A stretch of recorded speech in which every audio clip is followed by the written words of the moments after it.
Welcome back to Lovely Story Time, everyone. We are so happy to see you again in this exciting journey.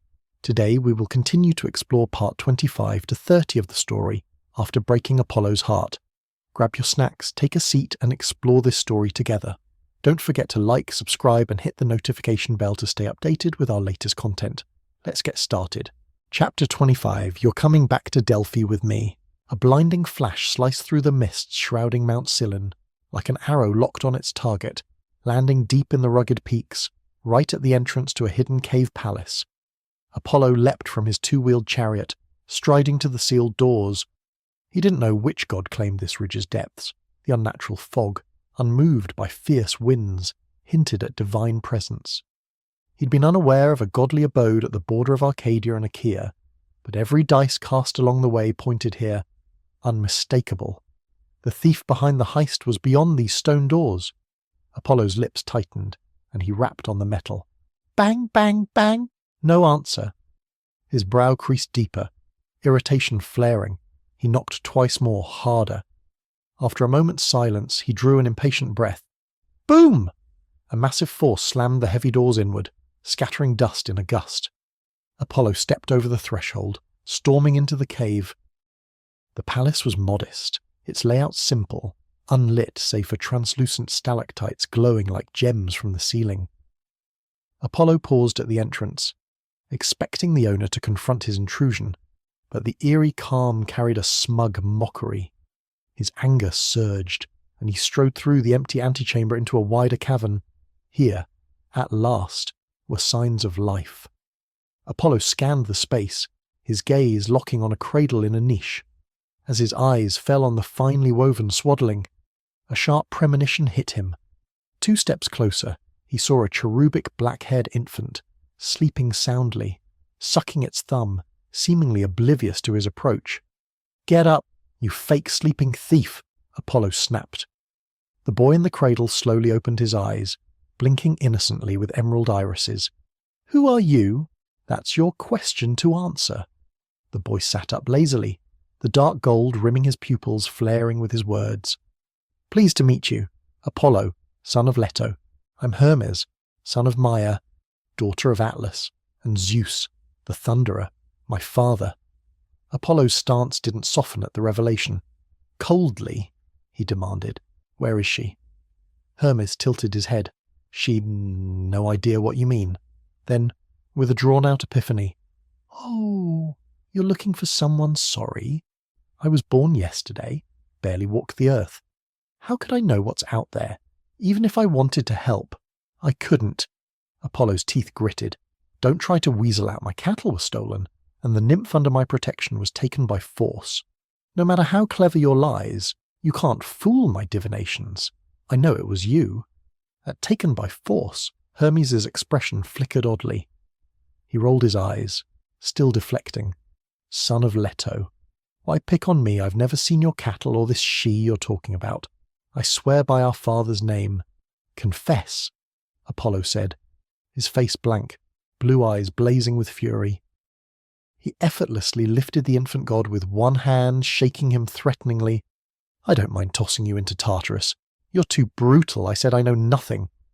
Hermes flailed, struggling, and shouted, If you don't believe me, take me to Zeus. Let our father judge who's right. That'll settle it. Yeah, Apollo's eyes narrowed, his grip freezing. Hermes instantly dropped the theatrics, his green eyes glinting slyly. That way. No one has an excuse to ambush us en route to Olympus, right, he added with a cheeky grin. Relax, she's safe. Apollo, still gripping Hermes, stormed into Olympus's golden hall. Soon after, they descended the grand steps to the sky throne. Hermes now a lanky teenager. In short, the matter was mostly resolved. Apollo and Hermes clashed over the theft, their squabble amusing Zeus. The king of gods acknowledged Hermes' identity, but, before assigning duties, ordered his youngest son to lead Apollo to the missing cattle. Apollo hadn't mentioned Daphne's disappearance, so the gods knew only of Hermes, the innate thief, swiping Apollo's 500 cows. Apollo, stone-faced, drove Hermes from Olympus in his sky chariot. When the peak's eternal snows and divine palaces faded from view, he yanked the reins, shoving his half-brother out unceremoniously. "Lead the way." Hermes, agile as ever, floated just shy of the cloud sea, hands behind his back, drifting backward with a grin. "It's early. What's the rush?" "Don't glare. Fine, I'm going." His tone was leisurely, but he darted ahead, outpacing Apollo's steeds with startling speed, as if winged. Apollo kept pace. Hermes slowed near the hills by Pylos, guiding Apollo to a lush meadow below a slope, nodding toward a cave at its crest. "Don't think about slipping away," Apollo warned. Hermes sighed, feigning offense. "I'm not lying this time. I'll see for myself." The vast cave teemed with cattle. Apollo scanned them, instantly noting 2 were missing. Whatever Maia's son did with those could wait. He spun, glaring silently at Hermes, his expression dark. Hermes jerked his chin upward. "Up there." Before the word settled, Apollo vanished. At the slope's peak, an ancient tree leaned into the wind, its canopy casting shadows over a hidden cave. Apollo hesitated, inexplicably, before parting the branches blocking the entrance. He saw Daphne immediately. She slumped at the cave's mouth, eyes closed. A baseless dread nearly froze his thoughts, but he quickly checked no injuries. Her complexion normal, her chest rising and falling faintly. Focusing. He heard steady breaths. She was just asleep. The panic that had gripped him felt absurd now. Apollo's face hardened, but as he leaned closer, his expression softened unwittingly. Moss blanketed the cave floor like a soft green rug, and Daphne slept on it, using a raised stone as a backrest and pillow. Her familiar shawl draped haphazardly from one shoulder, barely covering her. She must have been exhausted, dozing off unaware. Her serene face suggested no discomfort or cold. Apollo recalled that nymphs shunned cities, avoiding mortal-style homes modelled on divine palaces, preferring caves and streams. When they first met, Daphne casually mentioned seeking a cave for the night. Sleeping on moss or bare rock, as now, was routine for her travels. Living in a cabin or temple was the exception. Still, Apollo's irritation with Hermes grew. The least he could have done was lay a beast's pelt beneath her for warmth. Apollo was far more generous, never stingy in such matters. Didn't lie. Did I? Hermes' cheery voice drifted through the shade from below. Apollo ignored him. Daphne's lashes fluttered, stirred by the voice, showing signs of waking. Good, Apollo thought coolly. No need to wake her. Hermes was cunning by nature. His theft wasn't just to pave his way to Olympus. Apollo suspected another deal was coming. Their positions aligned in some ways. Cooperation wasn't impossible. With Daphne, his hostage, confirmed safe, he should confront Hermes now, not linger. Yet Apollo didn't move. When Daphne's eyes fluttered open, bleary, she saw Apollo's face within reach. In the cave's dim light, he glowed literally, his beauty heart-stopping, yet so close, filling her hazy vision like an absurd dream. Instinct drew her to beauty, regardless of who she was. In dreams, anything was permitted. Thoughts could become actions, even touching a god. So she reached out, curious and cautious, brushing his radiant golden hair, feeling its slight firmness and silken glide through her fingers, pleasant with a teasing itch, unstopped. She grew bolder, no longer content with touching, hooking the curled ends, twirling them affectionately around her pinky, once, twice. A strong hand enveloped hers, halting her, shattering the weightless dream and slamming her back to reality.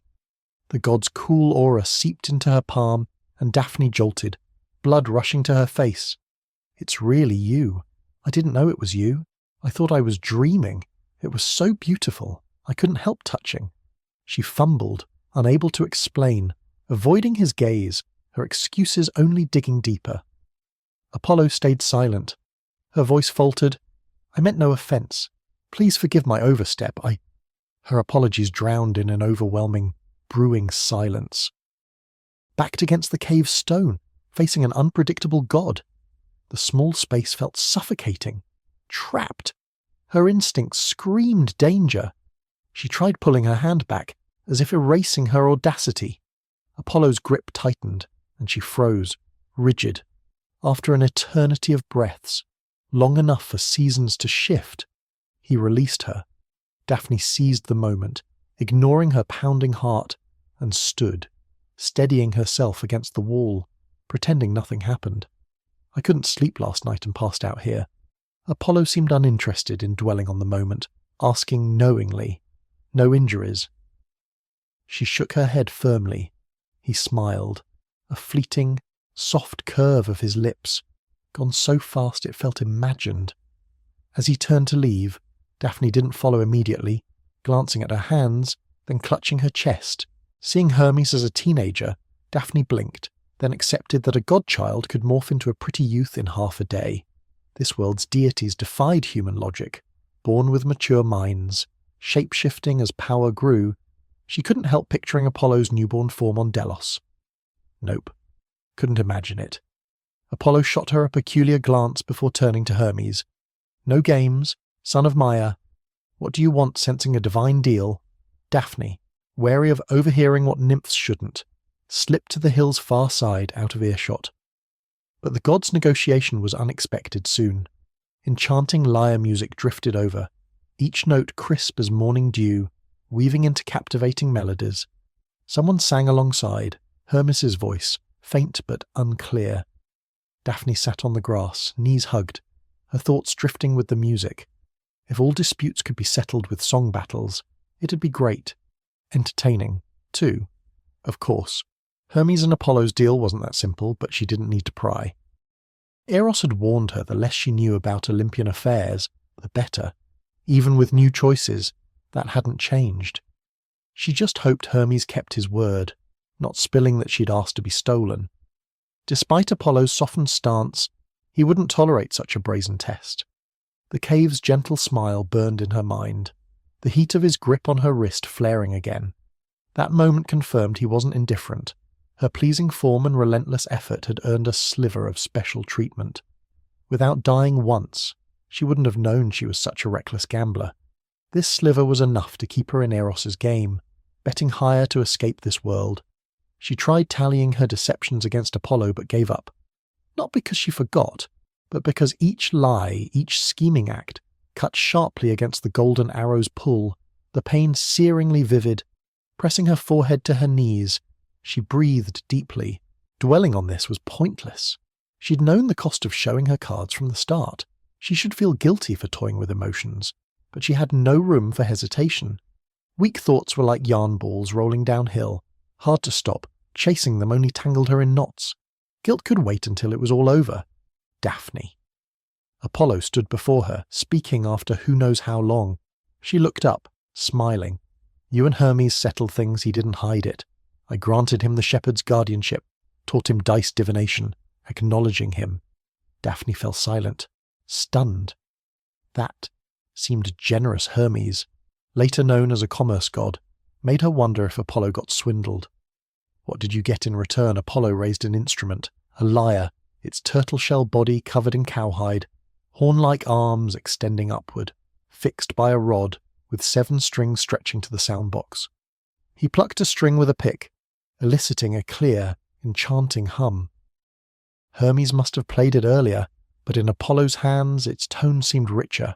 I received his creation, called a lyre. The lyre was Hermes's invention, true to his music guardian role. Apollo traded divine authority for it. Her disbelief amused him. He played a brief melody before stowing the lyre, stating calmly, "He's returned to Olympus, where Father will soon grant him a seat in the Golden Hall, aligning with my first prophecy, strengthening my authority.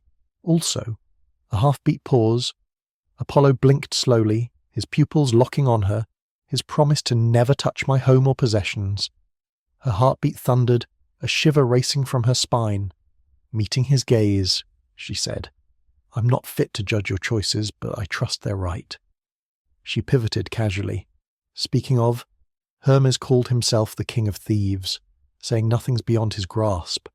On the way here, I asked if he could steal emotions, like love. That way, no lead arrow or waiting needed. I could leave without troubling you." His tone stayed even, but his pupils dilated. His answer, Hermes was stumped. He said he could try tricking my heart away with deceit. making the old love vanish. A brief, charged pause. Daphne laughed. Of course, I declined. I doubt he'd succeed. Apollo closed his eyes, lips tightening, opting not to comment. She dropped the topic. So, what about this? All those cows. Did you give them to Hermes with the authority no, he'll return them to the pasture later? I'm heading to Delphi. The first prophecy's second half awaits, Apollo said, glancing at the waiting chariot, his jaw set with resolve. Looking at her, he declared, word by syllable, You're coming back to Delphi with me. Before she could respond, he whistled for the sky horses, leapt aboard, and, with a hint of impatience, hauled Daphne up, setting her firmly beside him. As if fed up with Pylos, Apollo cracked the reins, eager to leave. The horses neighed joyfully, spreading white wings, soaring skyward in a galloping sprint. The sky chariot's ride was worlds apart from Artemis's deer cart. Pure lift-off. Daphne nearly stumbled, instinctively grabbing Apollo's arm through his cloak in a panic. She felt his arm tense instantly under her touch. Apollo kept his eyes forward, as if wholly focused on carving a path through the sky, ignoring her grip. Forgive me, Daphne murmured, head bowed, but her hand didn't let go. Not once, the whole way. Chapter 26. As if he knew he was there all along, Daphne settled back into the stone cabin on the sunny slope.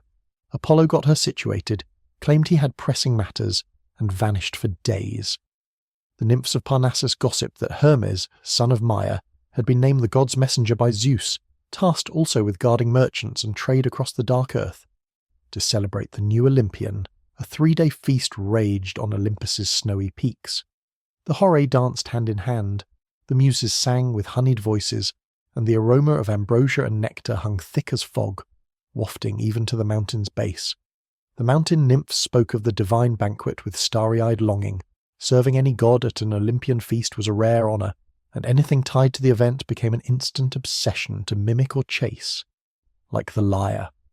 Rumour had it Apollo played a melody so exquisite it entranced the gods, each note from his fingers spellbinding. Even Hera, whose rapport with Leto's son was strained, cracked a smile. Parnassus was far from Olympus, but Apollo, as music's patron, didn't hide the lyre's crafting method. Soon, nimble-fingered nymphs replicated it. Daphne traded rare flowers for one, spending days learning from other mountain nymphs, hoping to master it before Apollo's return. Even if it wasn't a grand surprise, the lyre could spark a moment with him. Playing it inevitably led to talk of Apollo, Daphne. Why not ask Apollo to take you to Olympus if he's given you a home? He'd surely let you serve at his side. The Parnassus nymphs seemed convinced she held a special place in Apollo's eyes. Daphne just smiled, tossing out vague lines. Apollo was merely kind to shelter her. They'd misunderstood. If he hadn't asked her to attend him, he had his reasons, and she didn't want to trouble him. Truth was, even if Apollo offered to take her to Olympus, she'd find a way to dodge it. Curiosity about the other Greek gods was real, but their powers were unfathomable. Athena, with her grey eyes, wielded wisdom and might sense Eros's meddling. Zeus, king of gods, supposedly had truth-piercing sight. If any deity spotted a mismatch between her body and soul, it'd be a mess she couldn't fix. Better to play it safe. Beyond lyre practice, Daphne kept busy. After half a month away, her garden had turned wild, weeds and vines battling for dominance. She dove into gardening for days, finally taming it into something presentable. Then she resumed her daily ritual of offering flowers at the statue deep in Apollo's Delphi temple. On her 5th morning back, as she placed a clutch of red poppies at the statue's feet, a feeling stirred. She looked up. Apollo stood at the top of the inner sanctum steps, his lofty gaze meeting hers. A burst of joy tightened her chest, and she flashed a natural smile. The golden-haired, blue-eyed god said nothing, made no move, staring unblinkingly, stiller than the statue, nearly convincing her it was a golden arrow illusion. Then, he nodded faintly. In a blink, he was gone, steps away. Temple attendants scrubbed the courtyard, oblivious to the god's silent arrival and departure. Her smile deepened. Only with a god's permission could one sense their concealed presence. The day after Apollo's return, an unexpected visitor dropped by. Daphne lounged under a tree's shade on the hilltop, her lyre tossed aside after tiring practice. Propped on her hands, she stared at drifting clouds, lost in thought, when a shadow fell over her. She looked up, and Hermes, the dark-haired, green-eyed messenger, winked. "You pick the best spots to chill." "Hermes." She started to rise, but he waved her down, plopping cross-legged nearby, grinning. "You saw me as a baby. No need to be formal. Why are you in Delphi?" "Had messages to deliver, then figured you'd be here, so I swung by." He glanced around, his gaze skimming the flower beds before settling on the cabin, nodding thoughtfully, as if piecing something together. Daphne raised a brow. "Got something to say?" Hermes shrugged. "You were cooped up in that desolate valley. I was half worried Apollo stashed you in another nowhere dump. This place eases my mind. Wouldn't want you catching flack because of me."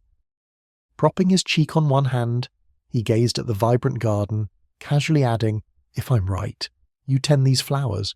They're stunning. Didn't expect a river god's daughter to have a green thumb." Her heart skipped. Hermes's smile was a different beast from Apollo's poker face, hard to read in its own way. Was that praise or a probe he'd taken an interest in her, even digging into her origins? "People say that a lot," she said, smiling, keeping it vague. With someone as sharp as Hermes, more words meant more mistakes. She suspected he was sniffing around her connection to Apollo. He didn't seem fazed by her guarded reply, asking, "Remember that bet we made on the way to Pylos?" She blinked, surprised, then nodded.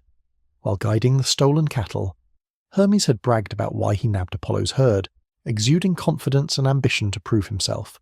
On a whim, Daphne claimed she could guess his future divine role. Skeptical, Hermes made a bet if she was right, and he became the messenger linking sky, earth, and underworld. She'd win. "You know who won," he said. "You're fast and fly." "Guessing wasn't hard," she said, inwardly scoffing. Her modern hindsight let her beat a god at this one thing. "Maybe you don't know, but I'm also Luck's guardian. Soon, dice rollers and gamblers will pray to me," Hermes said, flicking his fingers as if tossing dice. "To uphold my domain, I honor bets. You won, so name your prize. What do you want?" Wishing to a god demanded caution. Her father Ladon's warning echoed. After a pause, she said, "If you'll allow it, I want a promise. If I'm ever trapped beyond my power to escape, will you answer my prayer and whisk me away with your winged speed?" Hermes's eyes narrowed. Then he nodded solemnly. "Deal. If I hear your prayer, I'll do my best to keep that promise." She exhaled softly. "Thank you for your generosity." After a beat, she added, "And for keeping your word back then. Apollo still thought Hermes took her as a valuable item on purpose." "Sometimes a clever test of someone's thoughts is needed," Hermes said, flashing a warm smile, half teasing. "Deceit and trickery are my birthright. You'd make a fine devotee, but those green eyes, sharp enough to pierce any ruse, sent a chill down her spine." Hermes wasn't as close to Apollo as Artemis, but he was still Olympian. His curiosity about her probing of Apollo was clear. If he learned about Eros and the Golden Arrow, the cunning messenger might unravel the whole plot. Time to pivot. Sighing, she picked up the lyre. "I could use your advice. You made this, so you must know how to play it." The pressure of his gaze vanished, and he grinned. "I noticed this sweet little friend earlier. You've learned to make it sing." She gave a sheepish smile. "No, I'm terrible. I'm embarrassing your invention." Hermes's enthusiasm spiked. "Nymphs are usually great at music. You're probably being modest." "You'll see I'm not," she said. Apollo heard the strumming from afar. The player was a novice, plucking stiffly, notes muddy, pauses overly cautious, clearly afraid of hitting a wrong string. By the music god's standards, able to play any instrument flawlessly on first try, it was dreadful. Apollo frowned instinctively. Rounding the cabin, he saw the source, and his brow creased deeper. Daphne sat under a tree, cradling the lyre. Hermes lounged beside her, cheek propped on one hand, chuckling as he listed her mistakes: late left-hand presses causing buzz, wrong pick grip, clumsy fingering between chords, brushing adjacent strings on single notes, and on and on. Daphne looked deflated, cheeks puffed in frustration, an open discontent she'd never shown Apollo. His lashes flickered. Despite Hermes' relentless critique, she didn't quit, diligently correcting each error. She listened intently as he mimed playing an air lyre to demonstrate. Sadly, her musical talent was lacking, and her grasp of string positions and sounds was shaky. Mimicking had limits. Apollo, watching from afar, saw what Hermes clearly noticed too. Not like that. Almost there, Hermes said, finally fed up. He leaned over, guiding her left fingers up the strings to the right spots with two of his own, then took the pick from her, gliding it across the strings. A pure, harmonious chord rang out. Daphne looked up, delighted, nearly bumping Hermes's chin.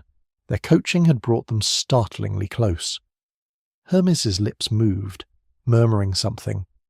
Daphne's expression shifted. She glanced up, locking eyes with Apollo.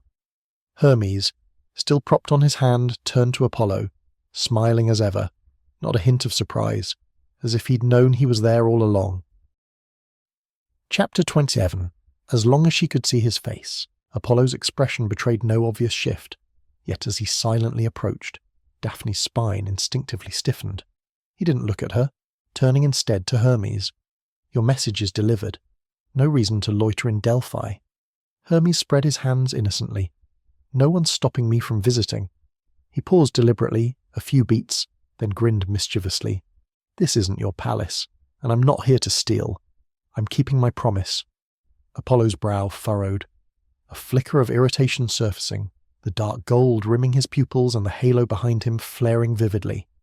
The god's overwhelming aura made Daphne's breath catch. Hermes casually waved a hand, raising an unseen barrier that eased the crushing pressure instantly, as if pricked by a needle. Apollo blinked, suddenly aware of Daphne's presence. His icy demeanor thawed in a heartbeat. "Well, I should get going," Hermes said, rising, whistling cheerily as he brushed past Apollo. He flicked something backward. "Catch you later." Apollo caught it reflexively, opening his palm to reveal a bone lyre pick. When he looked back, the messenger god had vanished. Daphne couldn't guess Hermes's game, but he'd handed her another chance to test Apollo. "Cautiously," she ventured. "If my dealings with Maya's son upset you, next time I see him, No." Apollo cut her off, his tone clipped. "What did he want with you?" "He checked on me," said. She hesitated, eyes flickering, then echoing Hermes's words deliberately. "He worried you'd lock me up again, like before." Apollo fell silent briefly, his gaze dropping to hers. "While I was at Olympus, did you do anything worth locking up for a loaded question?" Delphi's temple grounds were now an extension of his divine awareness. Her every move was laid bare. If he chose to look, he'd know her every action. She shook her head emphatically. His expression softened faintly, his eyes shifting to the lyre in her lap, his voice still curt. "That's all Hermes came for," as if just remembering. She tucked the lyre behind her back, ducking her head sheepishly. "I wanted to practice before playing for you. Other nymphs picked it up fast, but I'm lagging behind. So I asked Hermes for tips." Apollo pressed, unyielding. "And what did he teach you?" She faltered. "He just started when you showed up." Silence lingered, peeking through her lashes. She gauged his mood. His tight lips betrayed restrained impatience, as if waiting for something. A smile tugged at her lips. "You're the god of music," she said. "If you'd share your wisdom, even a few pointers, I'd be honored." Apollo nodded stiffly. "Fine." She perched on a nearby stone, fingers on the strings, but paused, glancing at him, looking up. The pick. Apollo wasn't there anymore. He circled behind her, leaning over her shoulder to check her hands, wordlessly pressing the pick into her right palm. After a moment, his left hand slid around her, firmly guiding hers to press the first and third strings. Strum. His breath grazed her neck, more tickle than coolness. She shivered, her thumb slipping, the strings buzzing with a dull note. Focus. Apollo sounded like a stern, unforgiving teacher. His thumb pinned hers, locking it in place, his grip firmer now, his palm flush against hers, from thumb to wrist.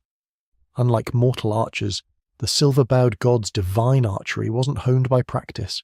No calluses marred his hands. His smooth, otherworldly touch felt like melting marble, slowly enveloping her, ready to consume. It would be easy. His hand dwarfed hers, the curve of his palm outstripping hers, able to engulf her fist with a flex. The size difference was startling, amplified by her body's near unruly surge of desire for the object of her arrow-struck affection. Her heartbeat roared, loud enough she feared he could hear it. "Strum," he repeated. Daphne forced her focus, dragging the pick across the strings. Too sloppy, too much noise. Apollo's critique was cool. He gripped her right hand too, guiding her to strum a flawless chord. Now, he was practically embracing her from behind. Yet he seemed oblivious, his voice impossibly calm, meticulously noting her errors, briskly praising progress, guiding her through chords, then single-string plucking, and finally a simple melody. At first, she tracked his lessons, but soon his words melted into pleasing, meaningless sounds. Her senses, touch, hearing, smell, heightened to a fever pitch. A stray lock of his hair brushing her ear sent a shiver through her, the faint rustle deafening. Her heart near bursting, and the lyre lesson became Apollo's solo, with her as part of the instrument, drawn and played by him, crafting a captivating tune. This was the first time in all her pursuit of Apollo that he'd fully set the pace. Being so close to such a flawless figure was bound to fluster anyone. Add Eros's golden arrow, and she was sure her ears were blazing red. Yet Apollo showed no sign of pausing. Did he not notice? Or was he ignoring it? Worst of all, she couldn't tell if he was deliberately teasing her or just succumbing to his music god instincts, hell-bent on reforming her talentless playing. If she could just see his face. Driven by inexplicable defiance, she whipped her head back. Buzz. The melody cut off, the strings jarring discordantly. Apollo was closer than she'd expected. Her nose barely missed his, their lips a breath from touching. Too close to read each other's expressions. She faltered for half a beat, first noticing his lower lashes, golden and soft, like a sacred boundary. Looking up, she fell into his blue divine eyes. His pupils were dilated to the brim, the immortal dark gold reduced to a thin ring, those inhuman predatory eyes locked on her, poised to strike. She realized every uncontrollable sign, her flushed cheeks, ears, and neck, her racing pulse, her trembling hands, was laid bare to such a being. For a fleeting moment, she felt those eyes could devour her soul. Terror surged like a tide, urging her to pull away. But his firm grip held her fast, the strings biting her fingers. She gasped in pain. His lashes flickered, a golden butterfly taking flight, and Apollo released her, or rather, he vanished, reappearing 2 steps away. For a moment, he seemed at a loss. Then irritation clouded his face. He scoffed, unclear at whom, and strode off without a glance. 2 steps later, he spun back. She flinched, squeezing her eyes shut. A flash flared behind her lids, then faded. She opened her eyes. Apollo was gone. Gone too were the red, scraped marks on her fingertips and the lyre itself. After that, Daphne still brought flowers to the temple daily, but Apollo stayed absent for 4 days. His need to cool off made sense, but she couldn't let him stay distant too long.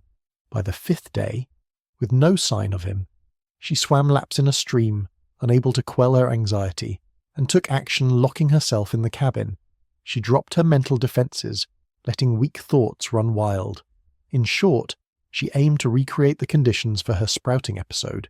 She'd come this far. Adding moral blackmail to her sins hardly mattered. Building mental walls was grueling. Letting them crumble was effortless. Self-induced negative emotions hit hard. On the 6th night, a sharp pang woke her. Opening her eyes, she saw familiar eerie branches waving in her vision. She laughed, unhinged.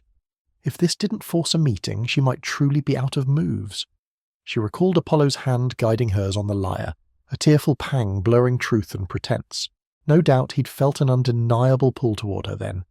Yet he refused to lower his proud head, admitting that, despite her lingering suspicions, even for a moment, she'd captivated him.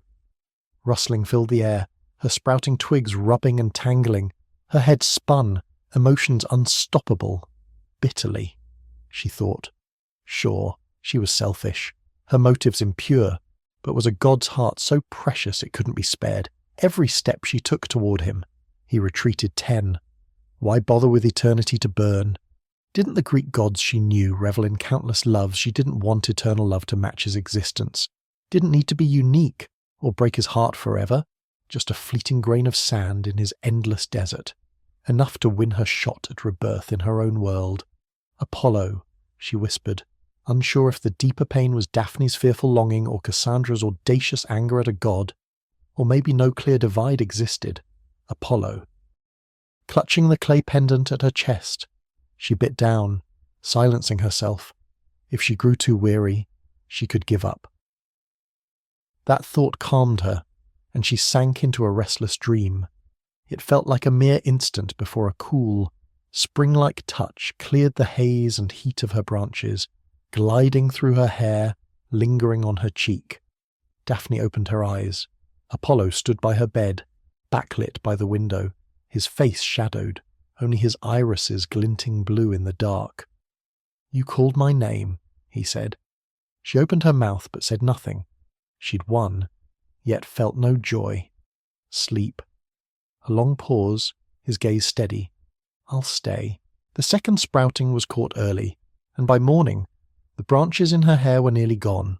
Apollo was absent when she fully woke, but she sensed he'd kept his promise, staying until sunrise.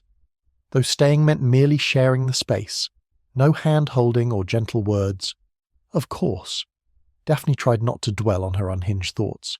She'd achieved her goal, after all, but as the emotional tide receded, it left shells on the shore. Reflecting, she realized her frantic push for progress with Apollo had thrown her off balance. She didn't want to probe why. With the weather turning hot and dry, she scaled back to offering flowers every other day, spending the rest with nymphs and rock giants, roaming and playing. Yet lately, she kept running into Apollo.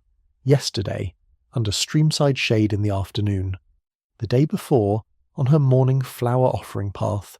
The day before that, at her cabin's door at dusk. Each time, he had a plausible reason to appear, spoke briefly, then left, leaving a sense he'd held back. Today, it was deep in a hillside forest.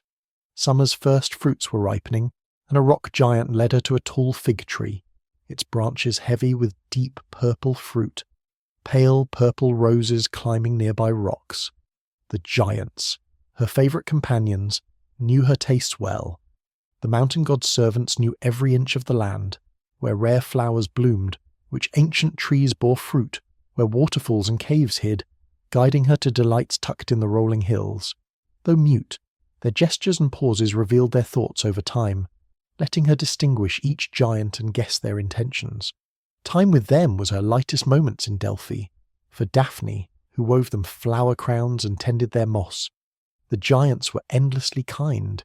In Delphi's nearby woods, you'd often spot lumbering stone servants with a golden-haired nymph perched on their shoulders or palms, after 2 figs. Daphne sat on a sturdy branch, weaving layered rose-vine necklaces for her 2 giant friends. She'd moved beyond crowns, experimenting with new ways to adorn them. Finishing another, she leaned down to drape it on a giant by the canopy's edge.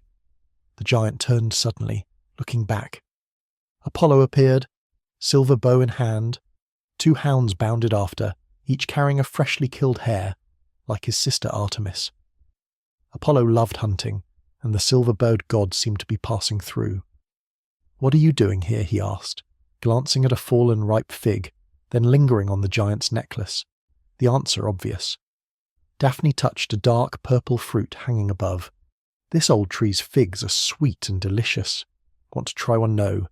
Nymphs nibbled fruit for fun, but gods, save for ambrosia, nectar, and honey, rarely ate." A brief silence. The mute rock giant stood quietly aside. Apollo's lips tightened, slinging his bow over his shoulder. "Come down. I need to talk." Daphne braced her hands on the branch, tilting her head, a sudden whim striking. "If I jumped, would you catch me?" He raised a brow, turning to the giants. "Bring her down," she pouted, disappointed, and nimbly hopped into a giant's palm, landing smoothly. "What's your command? I must visit Thebes. Tied to my first prophecy." He cut off abruptly, his face flickering with the same hesitant irritation she'd seen lately. She asked directly, "When will you be back?" Her bluntness seemed to spur a decision. He met her gaze. "I'll allow you to come." Chapter 28, This Suits You Better. Daphne didn't jump at the chance to join him, instead asking slowly, "You're heading to Thebes for crucial matters tied to your prophetic authority?" "Won't I be a burden?" Apollo replied evenly. "If you don't stir trouble, you won't weigh me down. I can't predict how long I'll be gone. If the golden arrow flares up in my absence, I can't guarantee I'll return in time to ease your symptoms." Delphi was now a potent anchor, strong enough to sustain Apollo's divine presence from afar. Daphne kept that to herself, her smile deepening, green eyes sparkling. Apollo looked away. "If you don't want to come, fine. One more person makes little difference to me." She wanted to ask if he wished her to join, but she'd resolved to cradle his unyielding pride for now, taking the bolder role. With a light step, she moved in front of him. "Please let me accompany you to Thebes." He studied her briefly, then nodded. "Good." What should I prepare? Daphne felt like a kid on her first field trip, genuinely buzzing with excitement. Since arriving in this world, she'd lived as a nymph, far from mortal bustle, never setting foot in a human city. Nothing. "We leave tomorrow." Got it. Her eyes darted around, hunting for a conversation starter. Letting him leave now felt like a missed chance. Her gaze landed on freshly cut rose vines under the tree. The fullest, brightest blooms were still unused. Perfect. She scooped up the branches, fingers deftly weaving the vines into a sturdy ring. Stealing a glance, she saw Apollo patting his hounds, sending them off with their prey, lingering as if in no rush. She focused, plucking excess leaves, adjusting buds, until a delicate purple rose crown took shape. Holding it up with both hands, she lowered her gaze respectfully. "I offer this crown to thank you for letting me join you." She braced for rejection. Apollo glanced at the rock giant's floral necklaces, comparing, and the faintest upward twitch curved his lips. He masked it quickly, reaching for the crown, but his eyes caught her fingertips and froze. In her haste to finish before he left, she'd ignored the thorns. Shallow cuts marred her fingers, beads of bright red blood welling up, stark against her skin. She showed no pain. Apollo's lips tightened. He'd noticed early on, Daphne's pain tolerance was high. She didn't milk minor injuries for sympathy. She might not even registered it. Her attitude toward her own safety was oddly detached, not fearless of harm or death, but driven by something weightier, enough to endure pain or risk her life. Her trembling lashes betrayed unease in the lingering silence. "I'll take it," he said, lifting the crown. Daphne's face lit up with joy, her expectant gaze urging him to wear it, to adorn his golden hair, inherited from Leto with her handiwork. Instead, Apollo gently placed the crown on her head. "This suits you better," he said simply. Thebes wasn't far from Delphi, and with the skyhorse's speed, Daphne and Apollo arrived by noon the next day. This thriving Boeotian city nestled among verdant hills, with the towering Cithaeron mountains in the distance. Two grey stone walls, like ribbons, encircled the fortress on the central highland and the lower city where citizens lived. A striking sight from above.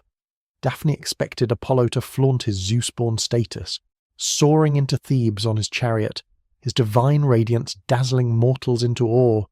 Instead, he landed the horses in a desolate hill outside the city. He glanced at her, lips pursing subtly, explaining with rare patience. "Most Olympians have shrines in cities, but Thebes lacks a main temple, including for me. This trip requires discretion. I don't want unwanted attention. So, you're sneaking in disguised mortals can't see hidden divine beings, but just in case." He tugged her cloak's hood low, her vision halved, limited to the dirt at her feet. Grumbling, she nudged the hood up. Apollo raised a brow. "Warning, I can't guarantee other gods aren't lurking in the city." She tilted her head, grinning. "I'm with you. Should I worry about getting snatched?" He went oddly quiet for a moment, then wordlessly donned his cloak, striding toward the city gate.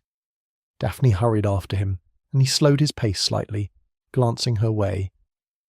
She curved her eyes in a smile. As Apollo predicted, the outer wall's guards ignored them. Passing through the gate, Daphne plunged into the clamour of Thebes' lower city main street. Even this world's richest city couldn't rival modern metropolises, but it buzzed far livelier than she'd imagined. The streets teemed with people. Groups chatted by public wells, men and women alike, many bearing visible marks, slave brands, she realised, averting her eyes.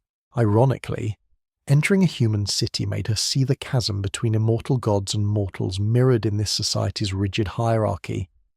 Where status was a given, red-tiled roofs gleamed under the Mediterranean summer sun, almost blinding.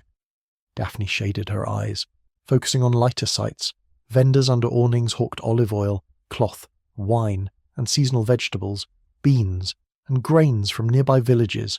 Potters, cobblers, and smiths ran storefronts, awaiting customers. Spices and gems, rare and costly, were scarce here. Luxuries for the fortress-dwelling elite, not the lower city's commoners. Once her curiosity waned, she asked, "Can you tell me why we're here?" Apollo, stirred by her question, launched into a detailed explanation. "I foresaw another divine child likely born here. Hermes has claimed his Olympian seat, and Hera won't tolerate another slight. The second child's mother is mortal, far riskier than Maya's case. To secure my authority, I'm here to ensure his safe birth." The info dump caught her off guard. Apollo spilling everything was unexpected. She fell silent, stunned. She hadn't known the specifics of his first prophecy, only guessing it tied to Hermes' birth. Now, she pieced it together. Apollo foresaw 2 of Zeus's sons rising to Olympus, and somehow learned the second would be born in Thebes. She racked her brain for Greek gods yet to join Olympus, but drew a blank. "Is this something I'm allowed to know?" she asked. He raised a brow, surprised, then answered flatly, "No need for secrecy.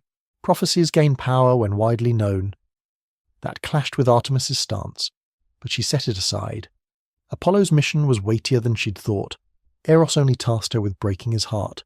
She shouldn't hinder his prophetic authority. He glanced at her. "This doesn't concern you directly. No need to worry." Meeting his gaze, she replied earnestly, "I want you to secure your authority." So naturally. "I worry about what troubles you. Is there anything I can do?"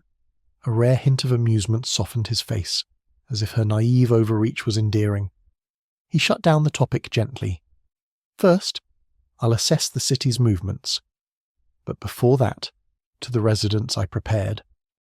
Thebes' central hill, called the Cadmea, housed the royal palace, its defences tighter than the outer gates, but soldiers could only stop visible intruders. The grand walls had 7 gates, each linked to roads reaching other Boeotian cities. Apollo's temporary Theban residence sat at the Cadmea's eastern edge, blending with nearby homes, modest by the son of Leto's standards. Stepping into the courtyard, Apollo halted abruptly. Daphne, trailing close, nearly bumped into him. "Sorry for barging in, but I got news and waited here." A familiar voice called from above. Hermes, black-haired and green-eyed, perched on the roof's edge, leaping down without stirring a speck of dust. Since their last meeting, Daphne felt an odd dread toward Hermes, instinctively shrinking behind Apollo. Hermes let out an "Oi!" grinning. "Thought you came alone." Apollo shifted, blocking Hermes's curious stare, gesturing to move inside. "What news?" "Good news first, Semele. Thebes' princess is the one we're looking for. Our great father's been frequenting her chambers lately," Hermes said briskly, his tone light, laced with half-mocking jest about Zeus. With a dramatic pause, he continued, "Bad news. Hera's in Thebes, and she's clocked me. Things might be dicier than we thought. She could move against Semele any moment." Apollo frowned. To avoid angering father, I doubt she'd directly kill Thebes' princess. But who knows what tricks she'll pull to get her way. Gods can't freely project avatars here. Hermes sighed. "Neither you nor I can linger in the palace's private quarters like she can, or risk father taking offence." The Olympian family drama made Daphne's scalp tingle. She quietly slipped toward a side door, aiming to vanish as an oblivious bystander. But Hermes' emerald eyes narrowed, his chin tilting toward her, words aimed at Apollo. "Since she's here, I just got an idea." Chapter 29. What Apollo Thinks Might Not Matter at All. Apollo caught Hermes' meaning instantly, his brow knitting, disapproval etching his face. Hermes sighed, arms crossing. "What else can we do?" He eyed Apollo head to toe, then brushed his own chest lightly. "Even if you or I dressed as women, we couldn't fool Hera's eyes." Apollo didn't find the jest funny, shooting him an icy glare, unfazed. Hermes turned to Daphne with a warm smile. "We need eyes on Semele. You're our best shot. You can stay close to her in the palace, and as a nymph, you'd sense divine presence. If anything's off, you'd report to Apollo or me. Don't worry about sneaking in. I'll handle it," he continued. "I'll craft a reason to place you at her side. Say you're a nymph sent by father in secret to watch over her and her unborn divine child. It'll feel natural." He paused, softening his tone, painting a tempting picture. "If this goes smoothly, Apollo and I will owe you big. Name your wish, and we'll do our best to grant it. Father will surely reward you too." True to his silver-tongued reputation, Hermes' airtight pitch left Daphne momentarily dazed. Apollo cut in, face stern. If Hera realizes Daphne's a nymph, she'll know why she's in the palace, against the queen of gods, mother of Ares. What chance does a mere nymph have, Hermes? You know what Hera's wrath could do to her. Hermes' eyes flickered, not denying the concern, but offered a fix. "I can work a little trick to make Daphne's appearance plain in everyone's eyes. No one would suspect she's not mortal. Hera, being Hera, won't spare a glance at some ordinary servant." As Apollo opened his mouth to argue, Hermes smiled at Daphne. "What do you think, Hermes?" Apollo's voice chilled. The dark-haired son of Maia jabbed sharply. "If I recall, Daphne's not your servant. Apollo, you don't get to decide for her." Turning back to her, his smile was all charm and ease. "Take your time to think it over. No rush." Daphne stayed quiet, then looked at Apollo. His face was as unreadable as ever. After a long pause, he said stiffly, "You can say no," she countered softly, "but this would help you, wouldn't it?" His lips tightened. That, he couldn't deny, that was enough. His hesitation was a good sign, and with their dynamic stalled, she wouldn't let this perfect chance slip away. Ignoring Apollo, she smiled. "I'll go to Semele's side." Hermes moved fast, arranging her infiltration. The next day, one of Semele's attendants conveniently dreamed of a divine messenger warning of doom unless she returned home, a devout girl who frequented city shrines. She begged the princess for a few days' leave, using a fabricated identity crafted by the god of guile. Daphne seamlessly stepped into her place. But first, some surface prep was needed. When Daphne emerged, Apollo visibly froze. She wore the plain chiton gifted by Gaia, but her golden brown hair was styled in Thebes' fashionable noble braid, pinned with a silver comb, accentuating her slender neck. Unaccustomed to the tight bun, she seemed slightly stiff, hands clasped in front, taking a tentative step before standing still, letting Apollo and Hermes study her. Her pale green eyes, usually steady, darted restlessly, unsure where to settle. Finally, they met Apollo's gaze. In that split second, both looked away. Whether she dropped her eyes first or he turned, unclear. Hermes' gaze ping-ponged between them, a sly grin spreading. He coughed theatrically. Apollo ignored him, stone-faced. Hermes clapped his hands, flipping his palm like a magician to reveal a plain gold bangle. "Wear this, and my spell will make everyone see you as unremarkable," he said, winking. "I'm confident it'll fool even Hera." "Try it." She examined the bangle. Nothing special. No divine aura. Curious. She slipped it onto her left wrist, twisting it in the sunlight, feeling no change. But the effect was clear to others. Apollo blinked, his tense aura easing. Hermes, grinning, sought his verdict. As promised. Right. Apollo nodded curtly. A carriage waited outside. Hermes took the driver's seat, glancing back. "Let's roll, shall we?" His tone was breezy, like they were off for a picnic or festival. Daphne lifted her skirt to board, and a hand extended. Startled, she grasped it for balance. It was a mundane touch, worlds apart from before, yet the skin-on-skin contact stirred memories both had dodged. Her fingers curled inward, ready to pull back, but his grip tightened briefly. The moment was fleeting, but the sudden firmness of his masculine knuckles felt like brushing a hot iron, leaving a lingering heat that quickened her pulse and burned in her mind. Apollo's hand dropped, meeting her eyes. He said evenly, "If anything feels off, no matter how small, pray to me immediately." As the carriage started, he added abruptly, "If Father Zeus visits Semele, veil yourself and steer clear." Daphne settled in at Semele's side with ease. The palace was simpler than she'd imagined, not much grander than other Cadmea buildings, just a larger estate. Semele, the Theban princess she was tasked to protect, was 16, gentle and shy, never lording over others, easy to get along with. Semele's demeanour stemmed from her upbringing, not her father Cadmus's favourite.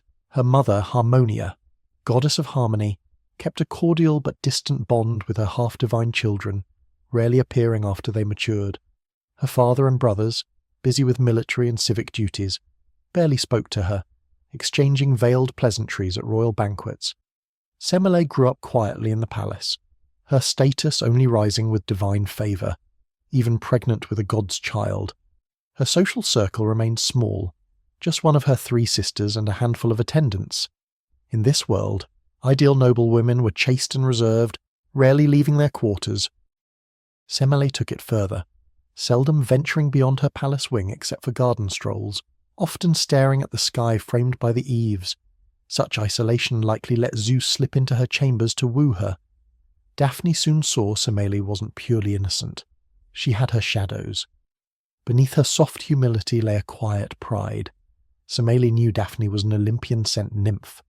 At their first meeting, her surprise at Daphne's plain appearance was clear, but that disappointment quickly turned to unspoken relief. Within days, Daphne became her most trusted attendant. Without Hermes's bangle, Daphne doubted Semele would have warmed to her so fast. Still, Semele's girlish vanity wasn't truly off-putting.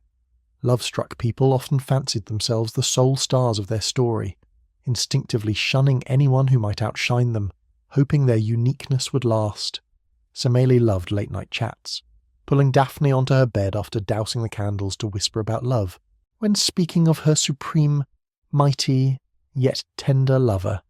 Semele's lovely face glowed, nearly rivaling the summer moon outside. These talks often left Daphne squirming. Semele assumed a non-mortal like Daphne would better grasp her joys and fears. Quite the opposite.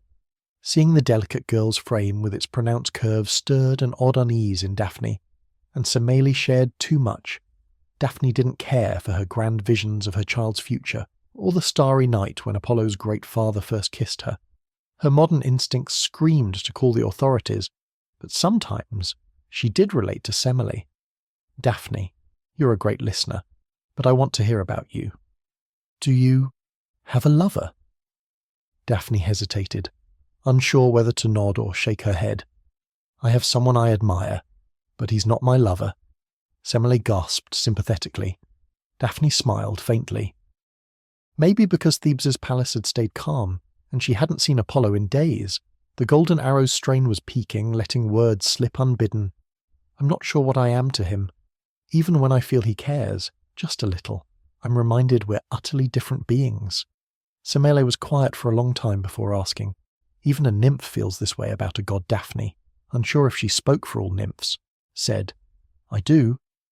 Semele adopted a sage advisor's tone, asking methodically, "Has he shown no signs, or have you never asked what he thinks?" This time, Daphne didn't answer. What Apollo thought might not matter at all. She'd eventually cast aside this self-deceptive affection, along with him. Unseen, in the heavy shadows beyond the moonlit bedroom door, a figure stood. The unintended eavesdropper raised a hand, studying it as if for the first time.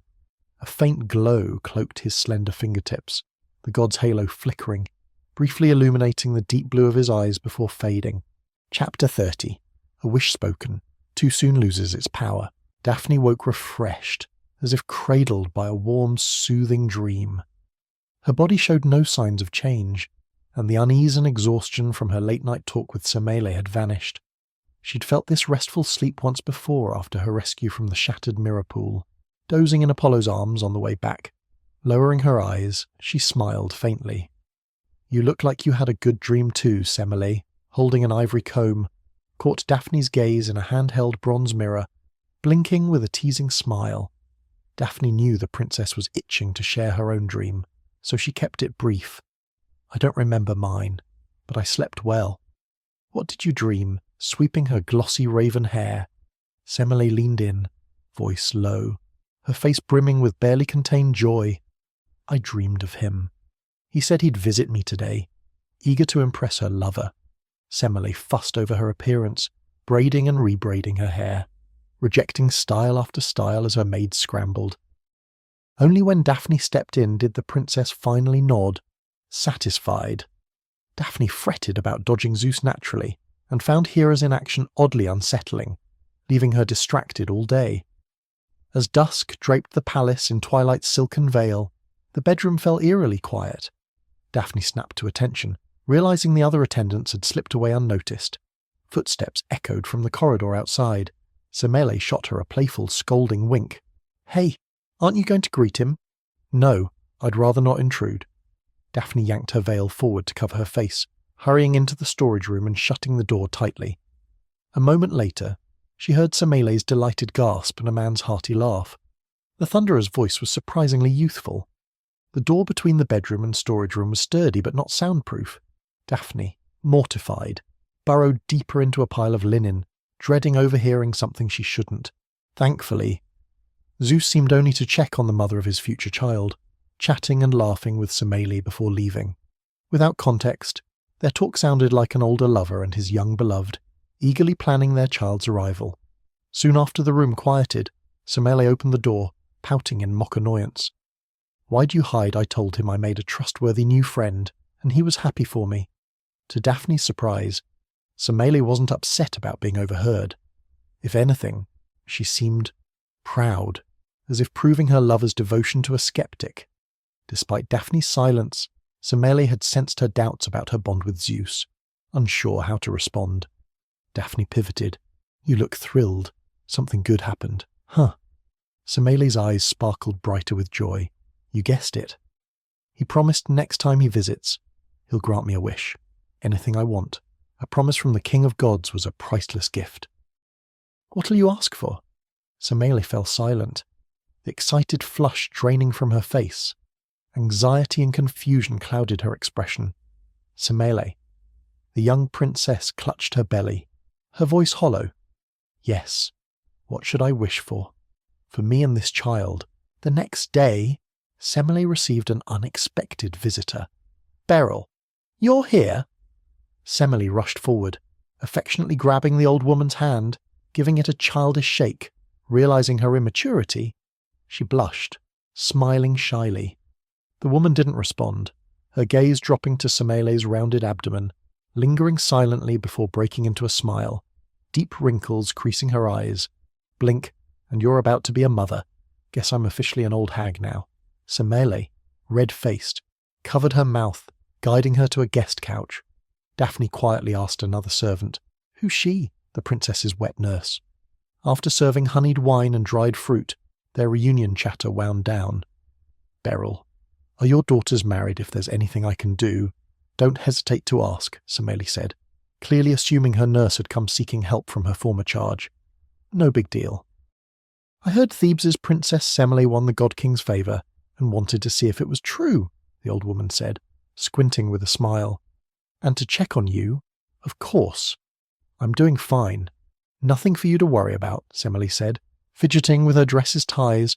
After a pause, she whispered, "Beryl, are you happy for me?" The nurse gripped her hand. "Your first time as a mother, and of a divine child. You must be so nervous." "Truth be told, I'm here to offer advice." Semele swallowed, lips parting. Beryl shook her head knowingly, squeezing Semele's pampered hand. The princess winced, her delicate fingers swollen from pregnancy. The nurse chuckled, glancing around. "These maids are all unmarried girls. Right, send them out. What I'll say isn't for their ears." Semele nodded, signalling everyone to leave. Daphne followed, pausing at the door to glance back. The old woman's sudden arrival stirred unease, though she couldn't pinpoint why. Lingering nearby, she strained to listen, catching only soft murmurs, punctuated by sighs, hesitant pauses, and stifled sobs. Is Beryl always like this? Daphne pulled aside the attendant who'd known Semele since childhood, probing for details. Like what she stumbled, grasping for the vague oddity. She has this commanding presence, everyone respects her. Semele and others just naturally follow her lead. Yeah, always been that way. She was also the wet nurse for 2 other princesses, not just Semele. Daphne wanted to press further, but the attendant lost interest, turning the questions on her. Her sudden appearance as a cousin, and Semele's trust in her were far more suspicious. Daphne recited Hermes's cover story, improvising where needed. Meanwhile, Semele's crying stopped. Beryl seemed to be genuinely comforting the emotional young mother. Eventually, Semele emerged arm in arm with her nurse, escorting her to the inner palace gate. Her eyes were red, but her mood visibly lifted. "Don't forget what I said," Beryl said, patting Semele's arm, leaving without a glance at anyone else.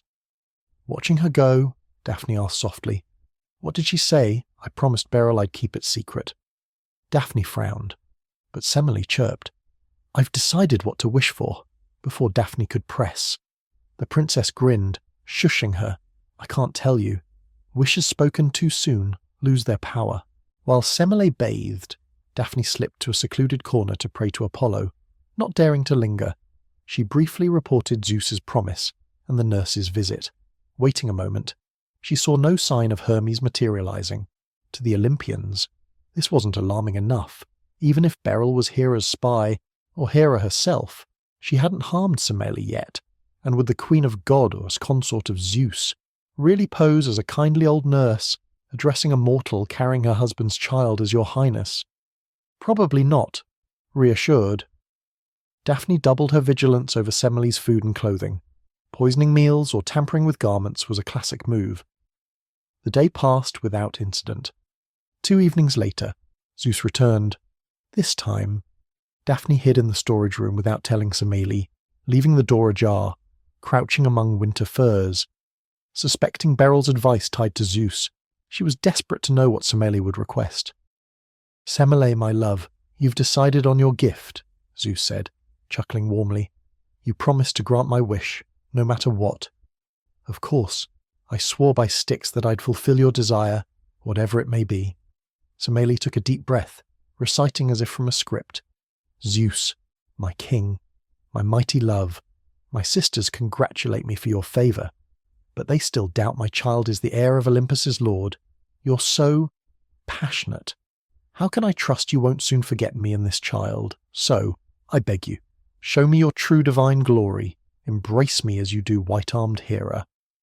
Only then will no one question this child's father, and my doubts will vanish." Dead silence. Zeus laughed, softer now, coaxing. "Nothing else you want, I'll let you choose another wish." His tone sent chills down Daphne's arms. Semele's voice trembled. "No, this is my only wish, the one you swore to grant." "Silly child, you don't know what you're asking," Zeus said, adopting an elder's tone. Semele's voice sharpened. "If you won't treat me as you do the queen, just say so." Zeus cut off, perhaps offended by her tone. "If that's your heart's desire, my dear." A sickening dread hit Daphne. She rose from the furs, ready to burst out and stop whatever was coming, though, like Semele, she didn't grasp why Zeus, so generous moments ago, resisted this request. But it couldn't be good. As she stood, blinding light erupted through the door's crack. She shut her eyes instinctively. Boom! Thunder roared deafeningly close. Once, twice, several times. Her ears rang, then failed, plunging her into silence. A high-pitched whine, like in war films after a bombing, stabbed her brain, churning nausea. Hearing returned first, a hissing like a serpent's tongue licking her eardrums. Through streaming tears, she saw red flames flicker through the crack. That eerie sound was fire. It was burning. Her senses, battered by light and thunder, staggered back. Then came the acrid stench of char. Stumbling over furs, she shoved the storage door open. It was a fiery abyss. Thebes's palace was ablaze. Semele. Her cry died. She saw Semele, or what had been Thebes's princess, a charred, humanoid husk, its jaw tilted up, frozen in the moment she gazed at the descending thunder. But the horror didn't end there. Daphne's gaze shifted mechanically from the blackened remains to a pristine figure. A dark-haired man, untouched by ash or flame, glowed amid the chaos. His halo's edge pulsed with fading lightning, proclaiming his identity. Sighing mournfully, he knelt, retrieving something from Semele's ashes, then snapped his head up, locking eyes with her. Golden eyes, rimmed with a familiar dark gold, bore into her. Nymph.